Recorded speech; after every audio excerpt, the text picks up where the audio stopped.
so we gon' walk it out. Hello, ladies and gentlemen. Thank you so much for joining me on another episode of the Truth and the Sojourn podcast. I have with me a very special guest, Miss Emelia Cowens-Taylor, and I am so interested to hear more about her story. I keep hearing that she has a story to tell, so I'm just going to say thank you for joining us. Sit back and listen to the story that she's about to share with us. Miss Emelia, or Mimi, as you said I could call you. Thank you so much for joining me on today. How are you doing, ma'am? Thank you. Thank you so much. And I'm doing well. I'm doing well. We are entering into, what is this? Almost our 9th month of COVID. And I think that if anyone would have told us at the beginning of 2020 that this year was going to be as tumultuous as it has become, none of us would have believed it. None of us would have believed it in the least, but I think that many of us have come to understand this new normal and are trying the best that we can to navigate it. That's right. You're so right when you say that. We went from 2020 living our best lives, seeing things clearly, 2020, 2020 vision to Lord, what's going to happen next, so. I've definitely asked myself that question as of late. You are speaking truth right there. Yes, ma'am. Yes, ma'am. So Miss Emelia, share with me your story, and you can start on the timeline where you want to start, but I've heard from several people that you have a story to tell. And it just gets it. She has a story, and she has a story to tell. So I give you the floor, ma'am, if you will, share your story. Oh my gosh, I have so many stories. I will be honest. No one shared your story with me. So I am with the audience right now. The Truth in the Sojourn podcast, I am with them at this moment and gleaning at your feet and anticipating what wisdom you can share through your testimony. I just keep hearing you have a story to tell. So I will allow the spirit to lead. So whichever Okay. are led to tell the story, you have the floor. I appreciate that. I do.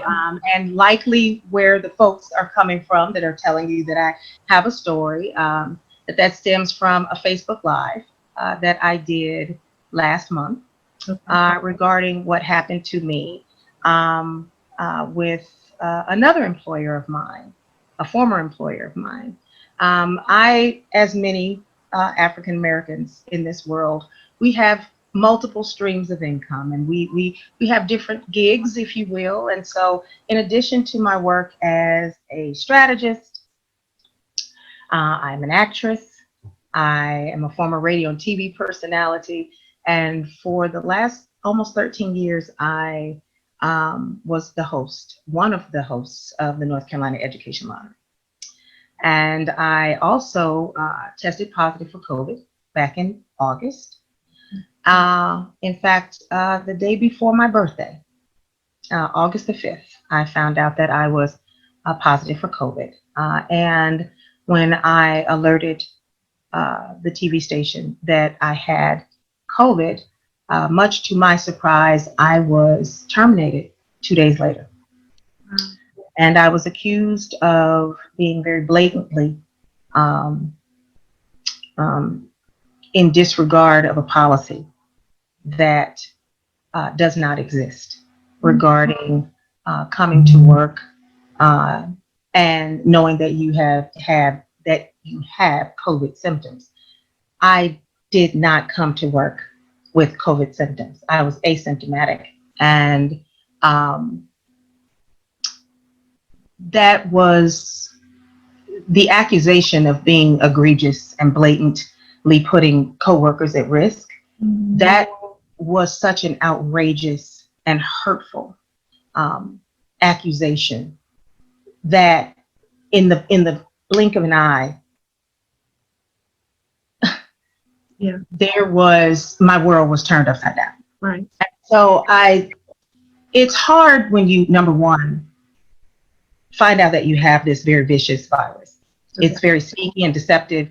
Um, Leading up to finding out your result, you're constantly questioning, okay, is this allergies? I think it's allergies. It feels like asthma to me. And no, well, maybe I should just go get tested just to make sure I'm okay. We're not doctors and we're not genies or psychics, okay?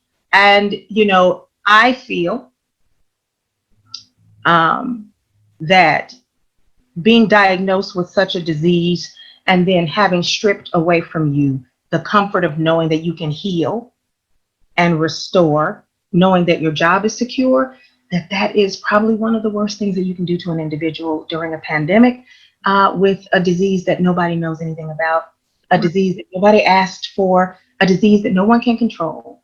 And when you're trying to do the right thing and look out for your coworkers and to have your good spoken against you as bad, and then smeared, um, and and and the things that you said twisted. It is a fight that you cannot even begin to imagine. And instead of owning the fact that they made a rash decision, okay, rash decisions leave space for conscious and unconscious bias to creep in, Right. i.e., racial discrimination can be a conscious or unconscious bias. When you react out of fear or on a what if scenario, it is ugly when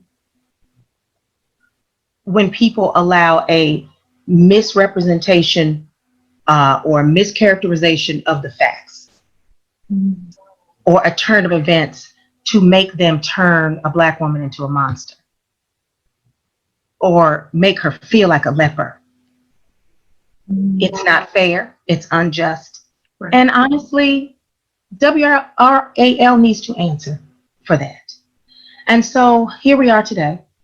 Many stations, not stations, but many media outlets have picked up my story and continue to tell it because, again, I am not unique.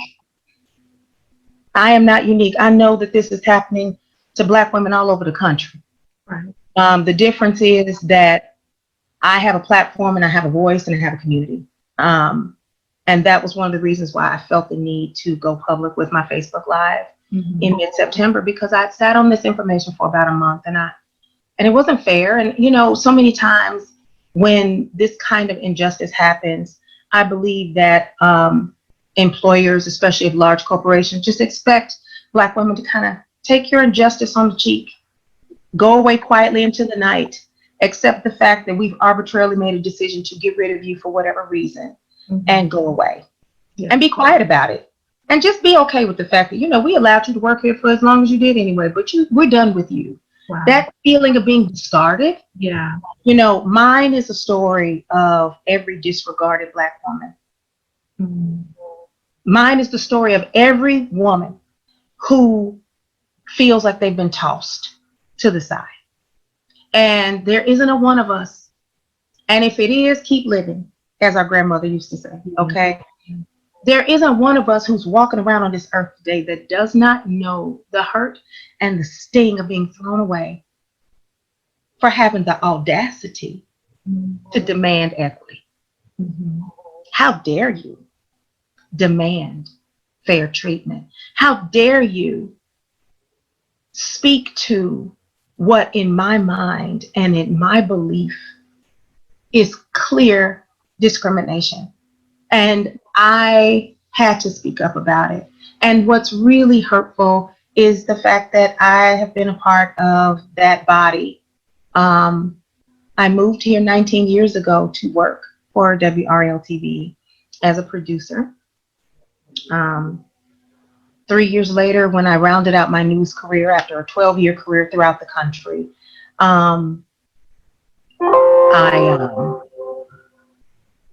Sorry, I had something pop on my screen. Mhm.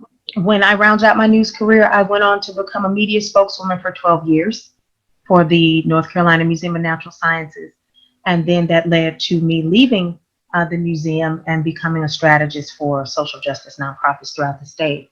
And so, having had a career in media, both in front of and behind the cameras, and having had a relationship with this station, my husband and I were married in the WRL Gardens in a private ceremony. I it was very hard to just have that happen to me in the way that it did. Um, the other thing that is really hurtful is that it just didn't make any sense. It didn't make any sense. And when you react in a knee jerk fashion out of fear, um, it is premature and it leaves a lot of question. And so that's where we are, today. That's where I am today. Um, and when you do things like that, it cuts the lifeblood of a Black woman off. Yeah. And to me, there were some missed opportunities, especially since COVID-19 affects our community, Black and Brown communities, the most. Having had one of your own who had this disease, to talk about it was a missed opportunity. Um, and that's another reason why I tell my story. Yeah. I had so many people reach out to me after my live and say, thank you. You gave me a voice. Yeah. You gave me language. You gave me a way to talk about my internalized oppression and pain that I did not have the words for before. Women who worked in newsrooms, women who didn't work in newsrooms, because this doesn't matter what area you work in. It doesn't matter. Even when I was at the museum, I mean, I dealt with microaggression, because when you're the only, um, especially of a certain level in your corporation, sometimes the higher up you go, the lonelier you are. And having to endure backhanded compliments and, oh, you speak so well. Like, what am I supposed to sound like? Right. I work in communications. I am the person that reporters call on to talk about your exhibits. What am I supposed to sound like? It is one of those things that you endure. You suffer in silence and you don't say a word and you don't have language because you don't know how to articulate what's happening to you. You just know that it doesn't feel good. And to hear people reach out to me and say, you helped me in ways I didn't know was possible. And I applaud you for your bravery. And I didn't do this to be brave. Listen, that was the hardest thing for me to do. It was really hard. And I wasn't doing it for any fame, or I did it because the truth needed to be told and injustice had occurred.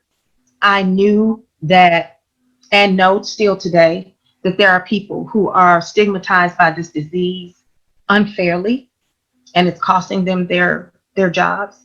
And I wanted to use my platform to be a voice for them, but also to speak to not only WRL, but other organizations who have not made a public declaration of what their position is on Black Lives Matter. Other organizations who have not chosen to create a cultural a culture within their organizations for racial equity, to speak to the fact that, we need to do better, because we can't live in a time where our outward facing persona is one thing and the way that we treat our folks who are Black and Brown internally is another thing. Right. You can't send folks out to cover stories and report from the picket line, from the protesting and the folks out on out in the streets demanding justice, and then treat me that way. It just doesn't line up, which means that there's some internal work that needs to be done institutionally. And then there needs to be some community outreach. What are you planning to do? Mm-hmm. If you say that you support the movement, or you say that you want to support Black Lives Matter, and you believe in it as an organization, how many times did we see so many companies sending out their statements right after George Floyd's murder? I mean, to this day, you know, you got the NBA, the NFL, everybody wearing Black Lives Matter T-shirts. You know, it's not just a T-shirt. Right. What do you plan to do differently? I mean, are you going to invest some money, you know, reinvest some money into community policing programs or safety and security programs? Are you going to do some outreach to communities affected by COVID? Like, what are you going to do? Right. Right. And if this situation here can be the catalyst to you making change internally, WRAL and others, because they're not alone. Mm-hmm. There needs to be something different happening. And that's why I tell my story. Mm. Well, I commend you. I join that audience of people that commend you for your boldness and your bravery to tell and to say what needs to be said. And like you said, when it comes down to resources, and even those companies that are putting their best foot forward, you know, we know Bank of America, not just the company, but also the CEO put the money where the mouth is and invested, you know, into HBCUs and invested Right. into the Black banks and Right. the Black community. So when we talk about resources, we have to take into account that those resources, we need access to those resources. And, Right. and I thank you for telling your story, because it's going to embolden someone else to say, you know what? Yeah. I'm living the same situation, or I have a similar story. And I think when we start to put a face to it, when we start to put a voice to it, then people or even organizations, you have to pay attention to it, you know. Right. And so I'm glad that you posed the question, what are you going to do? You know, what is your outreach plan? Because your audio has to match your video. You know, it's not just one thing to say that, okay, we support Black lives, all Black lives matter, but what are you going to do that's tangible to show your support to these communities that are lacking in resources, that are denied access to the resources? So I thank you and I commend you for sharing your story. And it's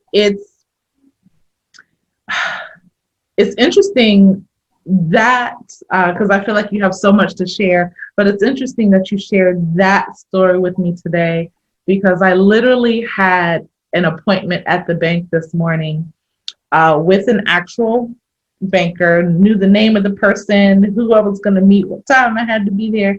And I get there because, you know, each bank is different. But, you know, when I get there, you have to call, let them know you're outside because they have a certain number of capacity that they're allowing in the bank.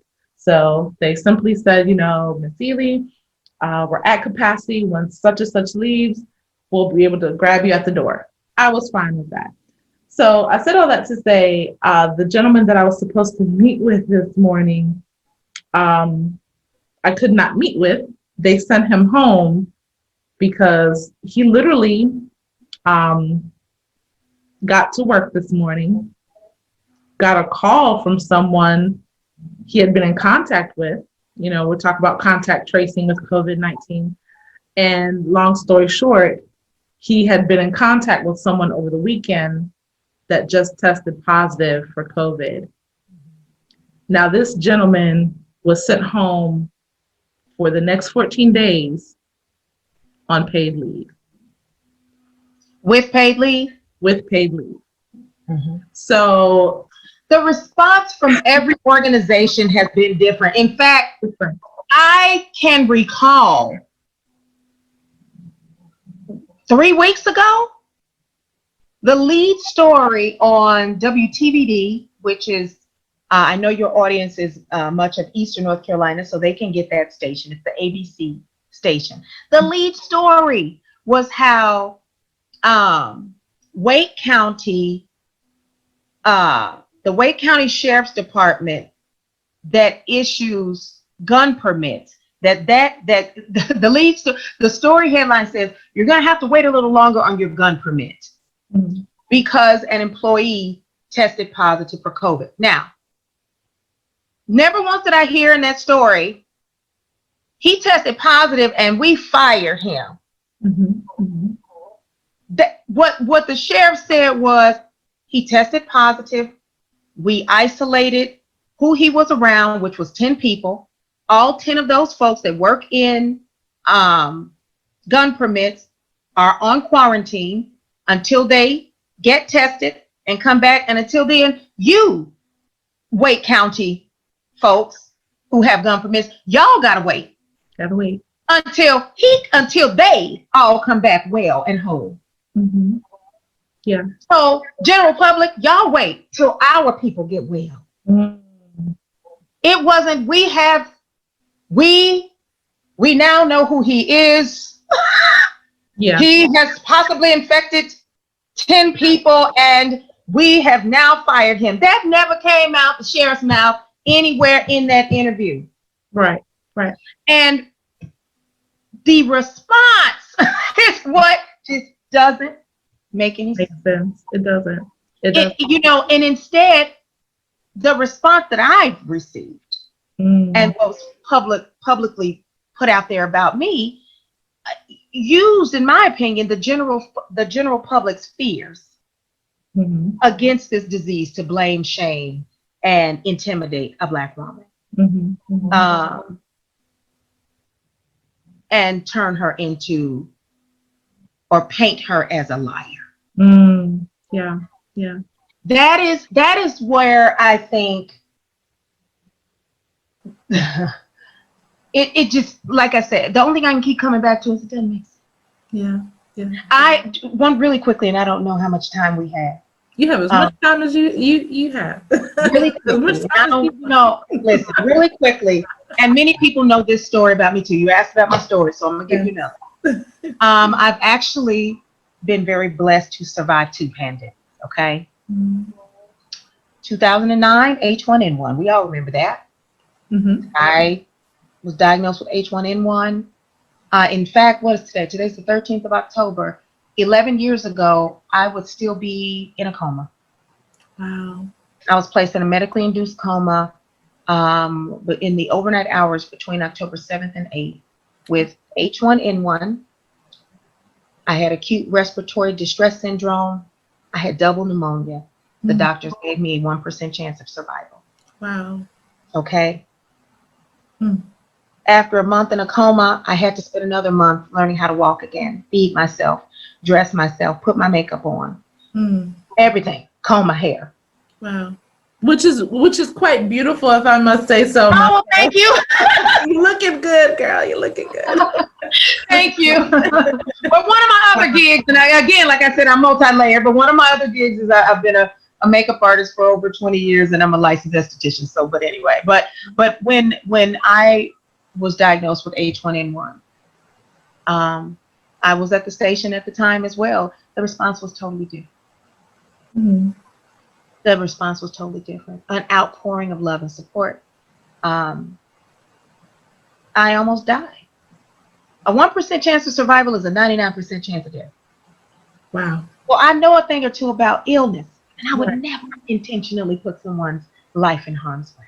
And I have multiple degrees too. I know how to read. If there was a policy, I would know about it. So all that to say, I am blessed. I'm thankful that this bout with COVID was mild compared to what I dealt with 11 years ago. Amen. I'm thankful that um, it never became a respiratory event for me. Even throughout, even from diagnosis to my healing, I never had a fever. I never had a cough. Wow. Uh, and that is when I say it's sneaky. It has it can affect people in various ways, and because none of us have immunity, which is why we all need to wear our masks. And I was in the station that night with my mask. Mm-hmm. No one got sick. Mm-hmm. No one tested positive, but I was fired. Mm-hmm. Um, it is important for people to understand that there is no way on this planet that someone that has gone through what I went through. I'm talking, you just don't know when you have come that close to death how it changes your life in terms of how you deal with people, how you treat people, how you love people, and how you respect people. Yeah. And for doing the right thing, I was demonized and villainized. So that was important to note for me, because when you have dealt with that level of disease and possible near death, you don't treat illness the same. Right. Because I wouldn't wish what happened to me on my worst enemy, just like I wouldn't wish COVID on nobody. Mm-hmm. It is not something I want anybody to ever have. And Right. unfortunately, as we head into flu season, actually we're in flu season right now. Right. I want to encourage everyone, please go get your flu shot. Okay. Um, what you don't, what I fear is what we're possibly going to be seeing in the next couple of months. And I'm seeing COVID cases are already rising again. Right. Right. So we have to be caution, take precaution, protect ourselves, and in protecting ourselves, we're protecting others. And like you said, we're in flu season, but also educating ourselves on the differences in the symptoms. I know that, the flu symptoms and the COVID symptoms are very similar. They're very alike, but, then we have people that have allergies as well. So when we get on the other side of flu season, we'll be, finishing up with that and entering into the allergy season. So it's important for us to educate ourselves on the symptoms. And I did this at the early part of this year, and I think I'm going to post that again also with this video, the difference in the symptoms of each, the 3 different cases regarding COVID, flu, and allergy. But Miss Emelia, I thank you for sharing your story, for sharing that story with us. And I just like to say that, we know that systemic racism is real. But I think one of the things that you pinpointed, you didn't quite say, but you pinpointed on it, that we don't talk about a lot is also gender bias. And so not just with being Black or being brown, but being a woman in the workplace. We don't talk a lot about that, and how, the workplace can be a male dominated society, or A white male dominated right, society. the boys club, and so it's not just the race, but it's also the gender that's piled on top of everything else having to work through. So I again thank you for putting a voice to that situation, to that issue, and just giving us the courage to want to step up and stand up and say, that's not right. Not okay. Not right. It's not okay. And I'm like, not going to be silent. and there it is. And there it is. And you would think, this happened to you back in August. You would think, out of the 7-8 months, from this thing really popping off in the United States, that they would have had some type of policy or procedure already in place to deal with the possibility of someone. The White House doesn't even have a policy, huh? That's a whole nother episode. You better don't get me started on the White House. You're so right. 6 days. 6 days after this man. You know, someone asked, they put out an email. You know, y'all know President Trump is supposed to be here in Greenville this Thursday. And someone asked me just this morning, if I was going to be covering the story, if I was going to be out there. No, I politely decline, because I think he's still within his 14 quarantine days, and this man tested positive amongst whoever else is in his camp. Wait, but we don't know when to count. And honestly, it's not even 14 anymore. Just FYI, it's 10. Really? And again, how do you make a policy for something that the CDC changes every week? Oh my goodness. Okay, Gosh. but we don't even know the real date that he tested. Well, I have my theories about that. So it's hard to count. It's hard to count how many days. And I need to do another episode about that, because I have my own theories about that whole situation. Let me tell you something. When I found out my results, even though, and I just commend Wake County Public Health, they call you every day. They call you every day to check on you. They ask you how you feeling, what your symptoms are like. They determine your release of quarantine date based on what you share with them. Okay. Mm-hmm. I tested positive on the 5th. They actually released me from quarantine, to be honest, on the 10th. Okay. Because it's not 14 days from the day that you test positive. Mm-hmm. It is 14 or 10 days from the day you first had your first symptom, whatever that was, even if you thought it was allergies like I did. So you go back and count, you go back and think, okay, well, this is the day I started feeling whatever I was feeling. Because, you know, expecting folk to be their own genie, psychic, doctor, and nurse. Asking for a lot.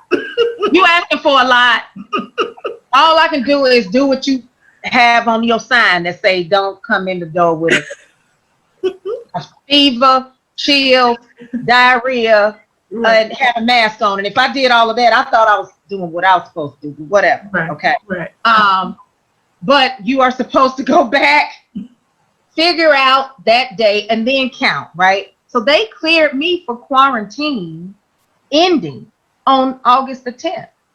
But I still personally felt a responsibility to stay my behind in the house and away from people for an additional week.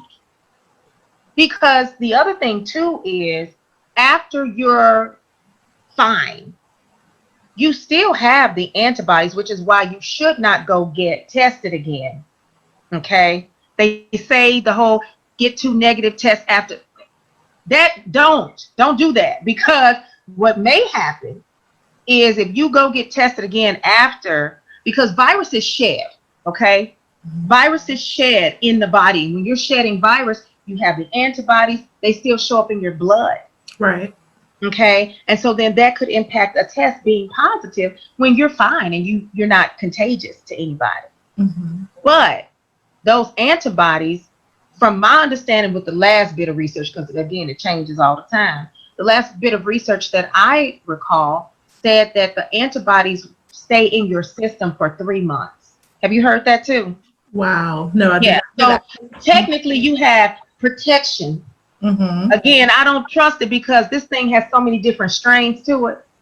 And people have gotten COVID twice. Twice, yes. Okay. Yeah. So, but if you do get it a second time, you're not going to get it as bad as you had it the first time. But it stays in your blood for 3 months worth of immunity is what I heard. But so let's say that was August for me, September, October, November, end of November, my immunity ends or whatever. But again, regardless of that, keep your mask on. There you go. I don't care if you think you got the antibodies and you're good. There you go. Don't do that. Don't do that to yourself and don't do that to others. because we still don't know anything. We still don't know enough about this thing. That's right. That's Mhm. right. That's right. I heard a friend of mine on Facebook a few months ago was in the grocery store. They heard someone say mask it or casket. People are losing their lives. People are losing loved ones. And as simple as just suiting up, because again, you're not just protecting yourself, but you're protecting others. And if we say we care about one another and we need one another to survive, as simple as just suiting up and practicing what you should be doing anyway, standard sanitizing procedures anyway, Washing the hands. There you go. Yeah. Mask it or casket. But think about how long it took click it or ticket to take off. Yeah, mask it or casket. And remember, it took forever for click it or ticket to take off too, for people to really start understanding the importance of seatbelt usage. So Right. we're all going to be learning a lot of lessons. COVID is one of those things that is going to be studied for decades, and the impacts of it on our country, our world, our economy, and in the employment sector as well, because we are seeing that kind of discrimination happen. Exactly. It's real. And I'm glad you said that. This is just not a United States pandemic. This is a global pandemic. This has forever changed our world. And to that note, I would say it would be beneficial for us to look at other countries, to look at other governments, to see how they are handling the unemployment, how they're handling health coverage. But we've been in those battles even before COVID. So I just pray, and this is my segue for Get Out the Vote. I pray that on November 3rd, that we will remember that our vote is our voice is our vote. And if you aren't happy with the way things have been going the last year, the last 4 years, this is your chance to make a change. And I will just say, ask yourself the question when you go to the polls. Early voting starts for us this Thursday in North Carolina. Or if you're deciding to vote on November 3rd, ask yourself when you're filling out that ballot, how are you living these days? Ask that question. How are you living these days? And then make your decision. So, Miss Emelia, Mimi, two Mimis, and you're a Leo. I'm a Leo. My birthday is in August too. I'm a Leo baby. So we've got a lot in common. We have the same nickname. Yes. So we definitely got to get together on this podcast again and just share. I know you have a wealth of knowledge and a wealth of wisdom to share with us and to empower us. And just thank you for taking your time out this day on this afternoon to share your story with us. I'm humbled by it. I'm honored by it. And this will not be your last interview. I promise you. So Okay. All right. I would love to be back.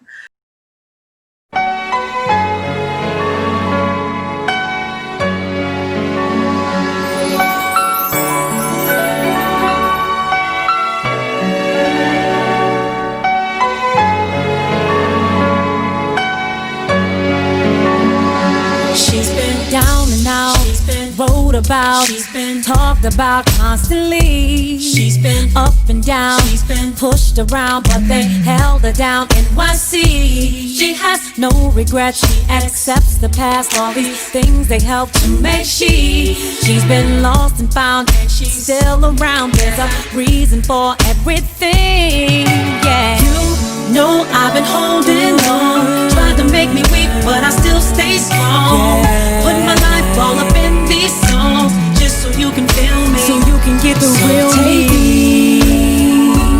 As I am, or have nothing at all, nothing at all. Just take me as I am, or have nothing at all. She's older now, she's wiser now, can't disguise her now. She don't need no one telling her what to do and say, no one telling her who to be. She's on solid ground, she's been lost and found, and she answers to G-O-D. And she's confident this is not me how I know, 'cause she is me.